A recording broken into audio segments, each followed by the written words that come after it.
La première fois qu'on a été en groupe mixte, un praticien, un philosophe, un militant, et Emmanuel était en face de moi. Il m'a dit: Angélique, tu es philosophe parce que tu te poses des questions. Et des bonnes questions.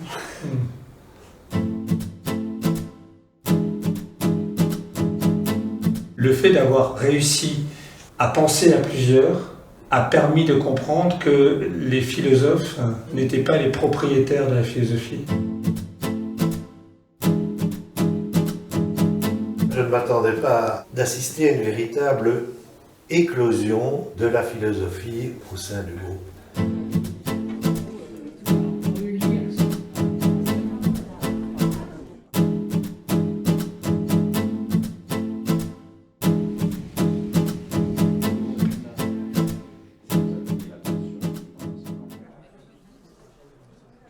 Ce séminaire de philosophie sociale a son origine au colloque qui a eu lieu à Cerisy en 2017. Et un des philosophes présents, David Jousset, a exprimé le souhait d'un travail de recherche en croisement des savoirs dans ce domaine. Et avec Bruno Tardieu, directeur du Centre de mémoire et de recherche Joseph Wrezinski, le séminaire a démarré donc en août 2019 et a duré 3 ans, avec une première session de rencontre du groupe de co-chercheurs et co-chercheuses, 27 personnes, dans lequel participent 8 philosophes, 8 personnes en situation d'extrême pauvreté, qui par ailleurs sont militantes et militants du mouvement ATD Quart Monde, et une douzaine des volontaires et des alliés de ce mouvement. On s'est rencontrés donc une première fois pour bâtir les conditions de confiance, arriver à se comprendre, penser ensemble, et à partir de là, exprimer nos préoccupations, nos questions.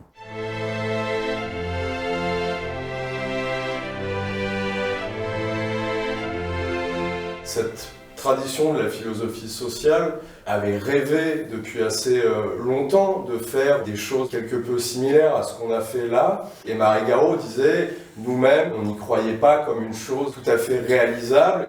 Quand ils m'ont proposé ce séminaire, je me suis dit, ils m'offrent l'opportunité de réaliser finalement l'idéal de la philosophie que je porte. Et donc j'ai dit oui tout de suite. Les appréhensions, elles sont arrivées après, quand on a reçu le programme de la première session. Bon bah voilà, ça devient concret les amis, maintenant il faut y aller quoi. Et là, c'était drôle parce que j'ai eu des appréhensions de 2 types en fait. Ma première appréhension, ça a été de me dire je vais me retrouver avec des gens dont certains ont été mes professeurs. Et donc, il va falloir discuter avec eux, prendre la parole devant eux.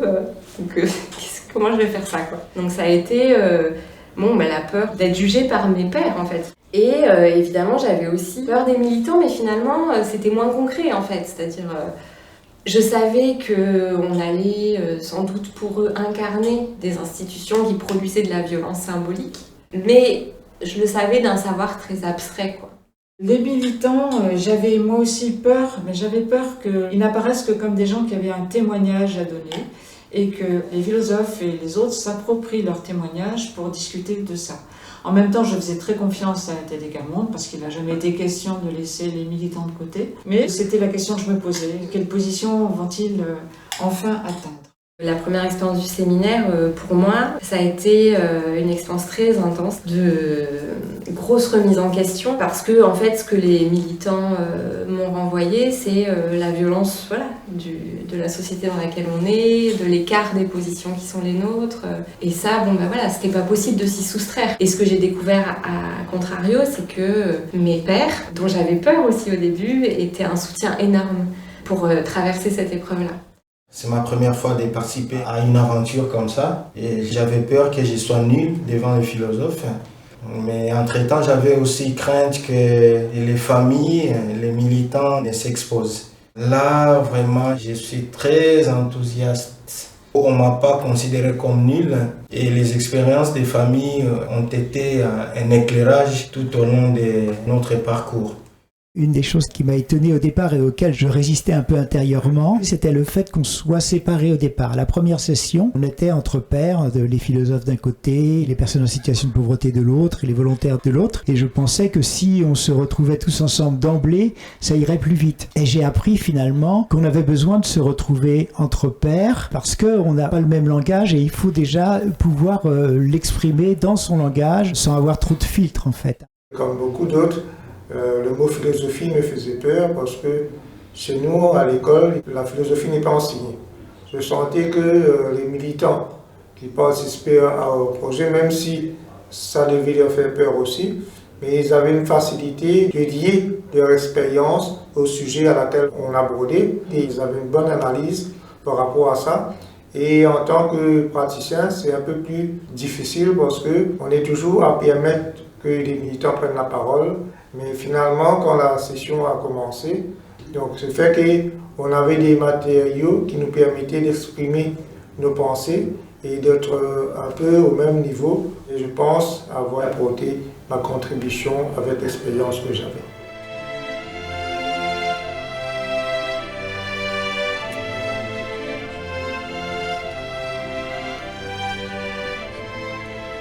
La première session en particulier nous a un peu secoué parce qu'on s'est rendu compte que malgré toutes les précautions qu'on prenait et la réflexion aussi qu'on avait essayé de mener entre nous pour neutraliser les effets de malaise que pouvait produire la philosophie, malgré tout, en fait, on avait été renvoyé à cette violence, notamment du langage philosophique qui peut apparaître comme très abstrait.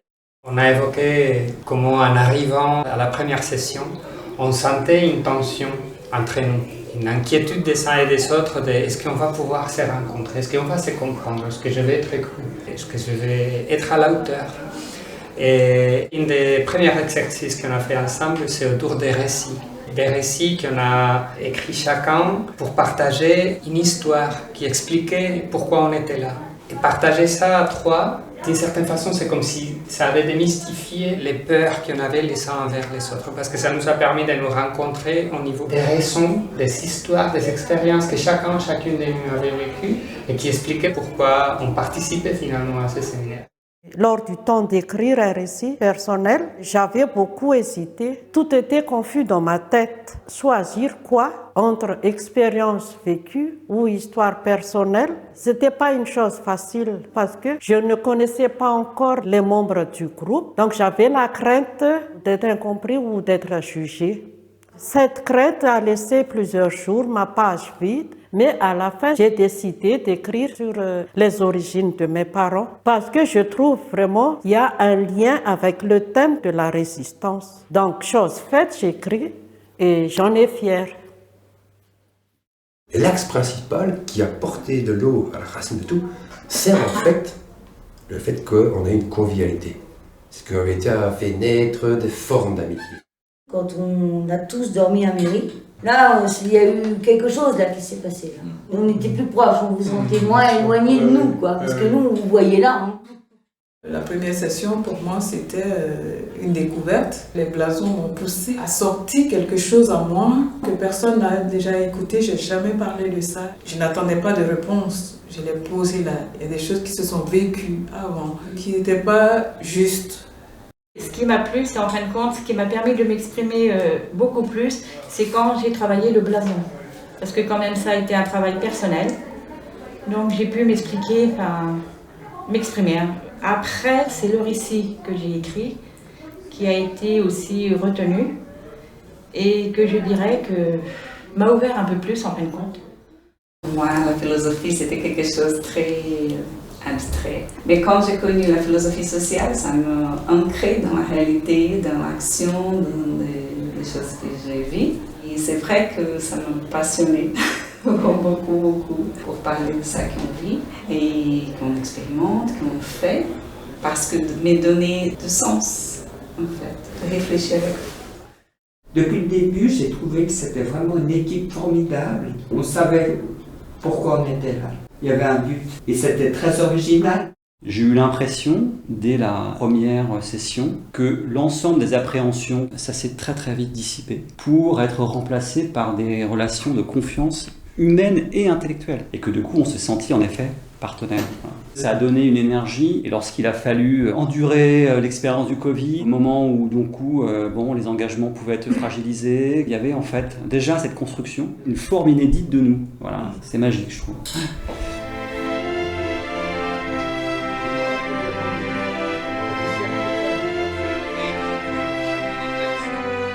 À partir de la deuxième session, nous avons travaillé à conceptualiser 3 axes de recherche, à les problématiser et à chercher le démarrage d'une coécriture. À partir de cette session est arrivée la pandémie de Covid-19 et nous avons trouvé les moyens de rester en lien les uns avec les autres, à distance ou par des rencontres en petits groupes. Nous en avons profité pour constituer un corpus commun de textes. Nous nous sommes nourris de ces lectures et ce temps d'analyse a permis d'enrichir nos premières problématisations. Je me rappelle que les philosophes, dans une session, nous avaient dit que l'injustice liée au savoir, il n'y avait pas non plus des années et des années qu'on avait mis un mot sur ça. Et pourtant, je trouve que là, dans le texte, il y a énormément de points qui sont liés à l'injustice liée au savoir, en fait. C'est bien qu'on a fait de l'avancée, que ce mot maintenant soit mis, mais il y avait déjà énormément de choses qui disaient qu'il aurait dû toujours exister, ce mot-là, quoi. Parce que l'école, le droit à l'écriture, la lecture, c'est totalement une injustice de ne pas y avoir tous le droit. J'ai l'impression qu'en fait, ils mettent un voile sur toutes les discriminations et toutes les injustices que les personnes du quart-monde vivent et du milieu de la pauvreté vivent. Et on pourrait, en lisant la phrase, penser que c'est nous qui se cachons derrière les rideaux. Mais en fait, même quand on sort de chez nous, les dirigeants, ils mettent un voile sur nous et qu'on est physiquement présent, mais inexistant. Et c'est pour ça que très souvent, j'emploie le terme peuple et sous-peuple. Le sous-peuple, c'est les racines du peuple, en fait. Sauf que ils sont mal perçus, alors que si on prendrait beaucoup plus soin de ça, je pense que l'arbre pourrait mûrir beaucoup plus vite et beaucoup mieux. Je dirais qu'il y a eu des moments d'inquiétude ou de flottement, et puis d'autres où l'incertitude tombait. On avait réussi à trouver quelque chose dont on était surpris. Et hop, il y avait une étape de franchie, puis du coup la confiance, elle venait parce qu'on avait réussi finalement à trouver les moyens petit à petit de franchir les étapes. Il y a eu des moments forts où je me suis sentie obligée de représenter mes pairs, positivement bien sûr. Pour moi c'était une grande responsabilité. Le deuxième séminaire, quand on a dû le faire en visio, c'était pas simple de quitter les amis du séminaire, puis de retourner chez soi et d'être de nouveau dans le même bain que d'habitude. Mais bon, tout ce que je sais, c'est que je suis fière de moi.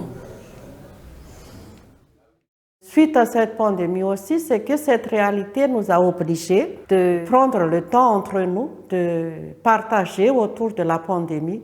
Et ça nous a encore rapprochés parce que c'est un temps où chacun puisse partager de ce qui portait autour de cette réalité.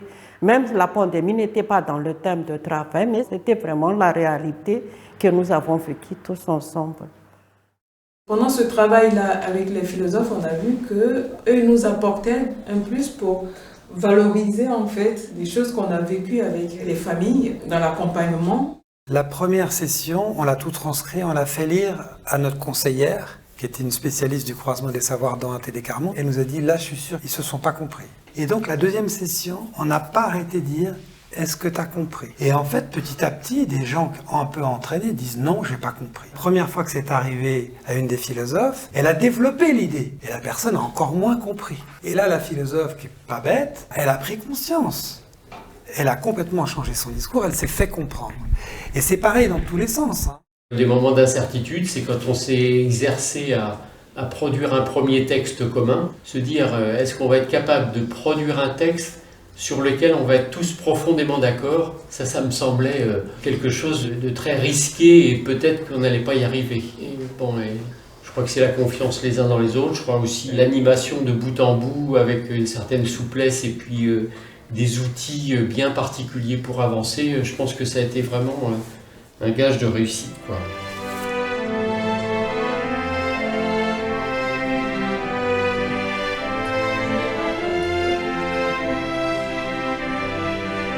La troisième session, en août 2021, en rassemblant tout ce travail, on a pu poser 3 projets d'écriture sur nos 3 thèmes, le droit, la résistance, l'injustice liée au savoir, et démarrer donc le processus de coécriture.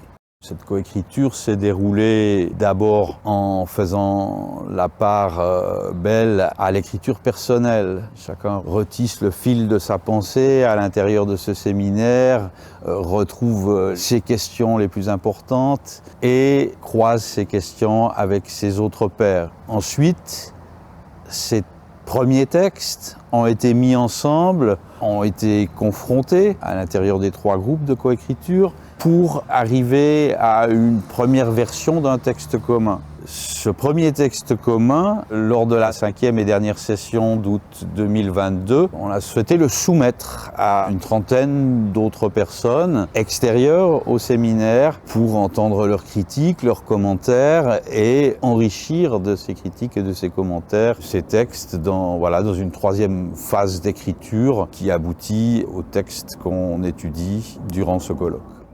Ce qui m'a frappé dans cette aventure, c'est que vous étiez obligé d'inventer quand même une manière de faire le croisement du savoir, et notamment parce que on n'arrivait pas, nous philosophes, avec un savoir qu'on voulait croiser. Du coup, c'est assez compliqué de croiser du savoir avec des gens qui pensent que leur travail, c'est d'interroger le savoir des autres sans apporter un savoir. Une des difficultés, je crois, pour nous, c'est de réussir à faire en sorte que la philosophie qu'on vit comme un apprentissage de l'humilité apparaisse comme ça plutôt que comme une forme d'arrogance philosophique. Il y a eu la friction très importante. La friction, par exemple, sur les méthodes. À un moment donné, c'est insupportable de découvrir la méthode au fur et à mesure. On aimerait bien l'avoir d'avance pour la discuter. Et là, c'est non. C'est-à-dire qu'on crée des artefacts d'égalité. S'il y a des gens qu'on dit longueur d'avance avant que ça commence, il y a quelque chose qui cloche d'emblée. Donc, il y a des règles assez absolues qu'on a appliquées. Pour que les gens puissent travailler sur un texte, il faut probablement passer 10 heures avec les uns et 1 heure avec les autres. Donc, il y a un travail considérable de soutien supplémentaire à ceux qui ont beaucoup moins reçu à l'école, qui peut consister aussi à aller faire 400 km aller-retour dans la journée pour aller lire un texte avec quelqu'un. Ce que j'ai vécu en session et ce que j'ai vécu de mes périodes d'écriture aussi, c'était vraiment quelque chose qui était très motivant. J'ai pu rencontrer une famille qui était privée de son enfant et là j'ai pu le raconter. Et c'était la première fois que je faisais une démarche comme ça, quoi.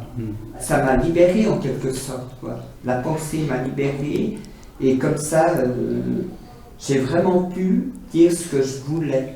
Pour moi, c'était un vrai espace de réflexion que je ne pouvais pas forcément avoir dans mon action quotidienne, qui m'a aidé vraiment à tenir, même dans des moments où j'avais un peu du mal à trouver le sens de ce que je faisais dans ma mission. Et ça me redonnait envie, du coup, après de retourner, retrouver les gens et continuer ensemble.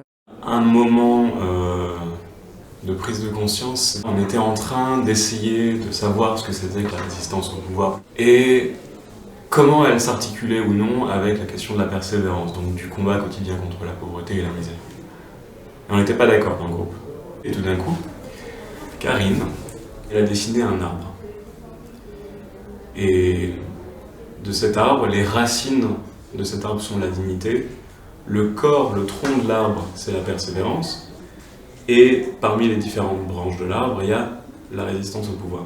Ça a aussi aidé à mieux comprendre comment quelque chose d'identifié un peu isolément, la résistance au pouvoir était quand même liée à la persévérance, et qu'en même temps, finalement, le fond, c'était cette dignité. Pour résister dans la durée, on ne peut demeurer seul. Il faut créer des liens avec d'autres familles qui vivent les mêmes difficultés, et avec d'autres citoyens qui apprennent à les comprendre. J'ai eu la chance de travailler avec Eric, un des militants avec qui on n'a pas pu faire les chemins complets. Il m'a permis de comprendre comment les situations d'injustice qui sont commises sur les gens les obligent à devoir résister en permanence pour exister. Jusqu'à là, j'avais vu la résistance comme une fierté, une force que les gens ont, une capacité à agir, à ne pas accepter sa situation. Et ces jours-là, Eric me permettait aussi de voir cet autre côté, de dire on les oblige en permanence à résister et ça c'est insupportable.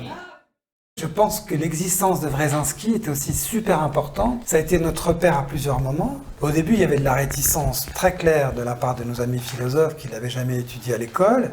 Ils ont été honnêtes parce qu'assez vite, ils ont trouvé très très puissant. Et c'est au cœur du travail, c'est-à-dire qu'on a là un jardin Wresinski dans lequel on peut se rencontrer.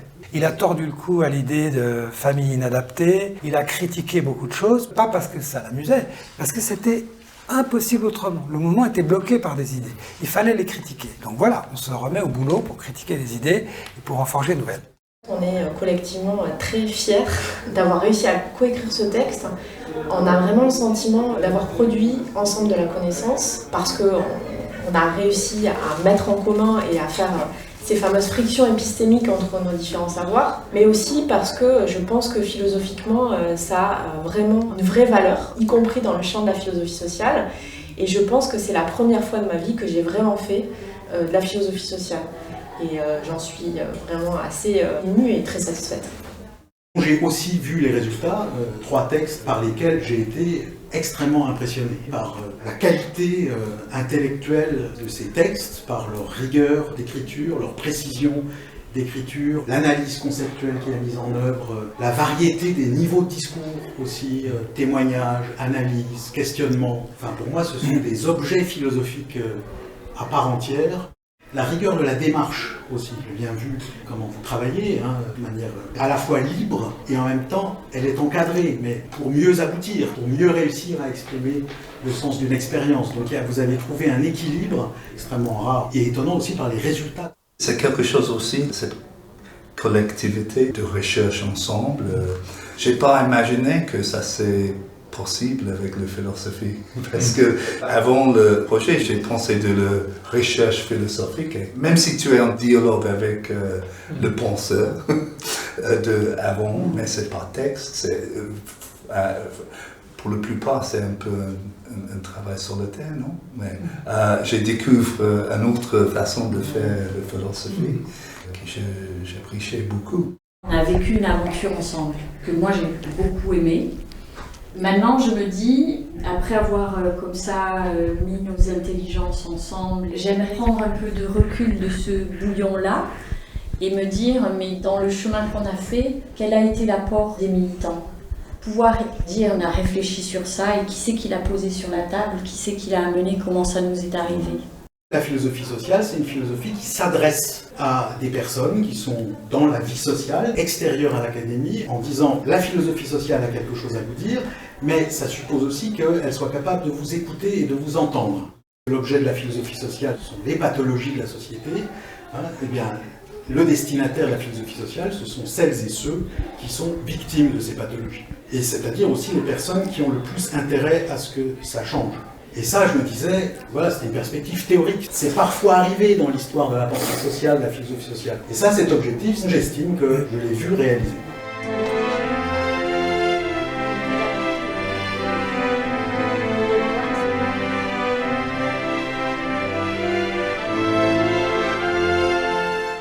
Cette expérience-là, qui paraît comme ça un petit peu gratuite, à quoi sert de faire de la philosophie lorsqu'on vit dans la misère? Bon, j'ai vu, chez une militante, j'irais une pensée libératrice en direct, parce que tout d'un coup, elle a entendu la parole d'un philosophe qu'elle a reformulée en disant « mais c'est pas nous qui sommes des personnes fragiles, c'est que nous vivons dans des conditions qui nous fragilisent, et qui fragiliseraient n'importe quel être humain. » Donc ne plus porter le poids d'être accusé de vulnérabilité, par exemple, ça a été un moment très très fort.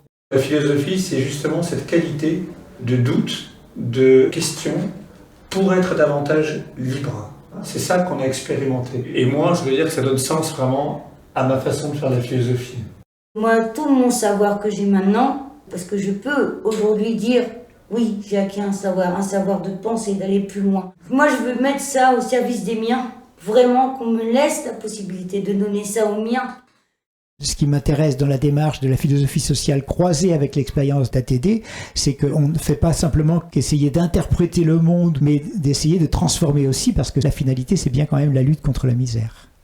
Moi, je trouve que ce séminaire est une espèce d'hommage à la philosophie, au sens où on a véritablement révélé que les pauvres pensent, au sens le plus profond du terme. Les gens engagés aux côtés des pauvres pensent, au sens le plus profond du terme, et que les gens dont c'est la profession sont capables, eux aussi, d'une autre éclosion. C'est-à-dire de comprendre que leur métier sera enrichi par cette pensée qu'on ne soupçonne pas toujours chez des partenaires inhabituels de la réflexion philosophique universitaire. Avoir cet apport extérieur à travers les philosophes qui ne connaissaient pas forcément ATD, que ça puisse faire bouger les lignes aussi au sein d'ATD. Ce séminaire, il a montré que même étant du mouvement, même ayant une expérience de croisement des savoirs ou d'autres échanges, il nous fallait encore des jours et des jours de travail pour avancer. Donc il faut aussi être, je dirais, humble par rapport à la société et respectueux de son cheminement à elle. L'un des paragraphes de notre conclusion donne toute la validité de la démarche. Un changement politique, en général, il est permis, précédé par un changement culturel. Et donc, l'expérience qu'on a vécue, qui est que des savoirs dans lesquels prennent une part importante les savoirs de personnes qui vivent dans des situations de grande pauvreté, que ces savoirs-là, ils ont été en effet travaillés, frottés, contestés, enrichis avec d'autres, oui, je crois que ça peut permettre un changement culturel.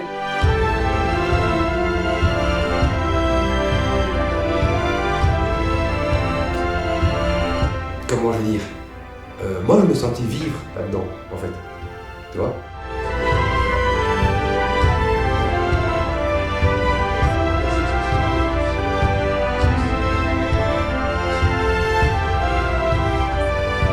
On voit les philosophes, on pense à des grands barbus.